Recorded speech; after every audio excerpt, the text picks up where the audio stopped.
We do have a heads up for you this morning, though, and this is going to impact your traffic for this weekend. 94 will be closed both directions. This is going to be between 35W and 280. We've mapped out that red stretch there for you. This is the final weekend closure for this months-long project. Remember, that's that bottleneck effect that you've been dealing with. So this is going to be closed through 5 a.m. Monday. And here's the good news come Monday morning.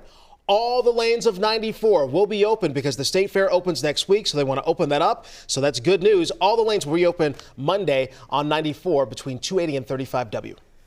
Now to the breaking news we've been following this morning. We now know this fire here by the Como by the Lake Senior Apartments in St. Paul is deadly. Here's a live look at the scene here. St. Paul Fire Chief tells us that there is one adult victim. The fire was contained to one unit here. Now, this is a senior community for residents who are 55 and older.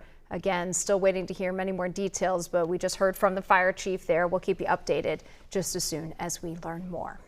6:03 is your time, and it has been 2 months since an attack on Minnesota lawmakers really shocked the country. It led to that statewide manhunt. And former House Speaker Melissa Hortman and her husband Mark, they died in their home that night, and State Senator John Hoffman and his wife Yvette were injured in those attacks. Well, now the man accused in those attacks, Vance Boelter, is facing new charges. Our Shayla Reeves joining us now with what this could mean for Boelter's future. Shayla? Yeah, good morning to you, Heather and AJ. Hennepin County Attorney Mary Moriarty has secured a grand jury indictment against Vance Boelter, including first-degree murder charges for killing the Hortmans.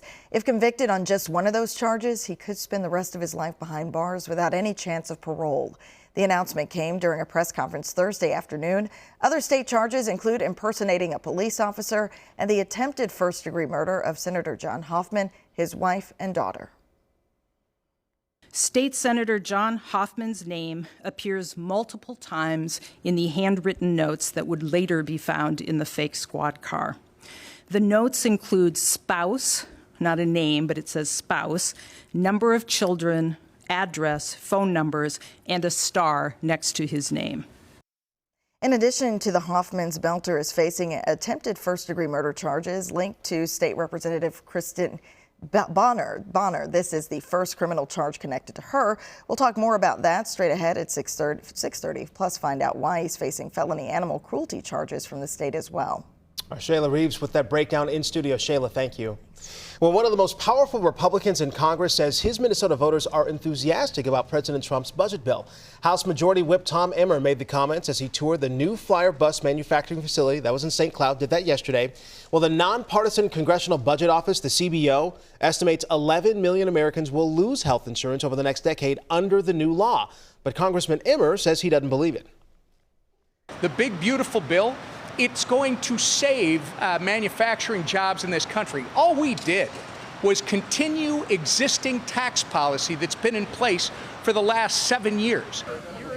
Emmer represents Minnesota's 6th congressional district, which President Trump carried in 2024 by 19 percentage points. So very soon, President Trump will take off from Washington, D.C. for Alaska. This for his much anticipated meeting with Russian President Vladimir Putin. It comes 2 days after the president warned of severe consequences should Putin not agree to end the war with Ukraine.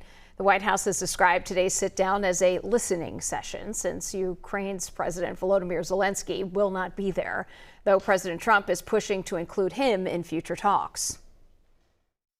If it's a bad meeting, it'll end very quickly.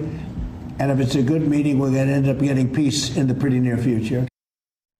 Now, if the meeting does go well, the two leaders are expected to hold a news conference afterwards. A Kremlin spokesperson says the two leaders are expected to discuss economic cooperation between the U.S. and Russia in addition to the war in Ukraine. CBS News will have a special report when both leaders arrive in Alaska. That's set to be about 2:30 this afternoon. And again, another special report about 6:30. You can watch that live right here on WCCO. Also stream it at CBS News Minnesota.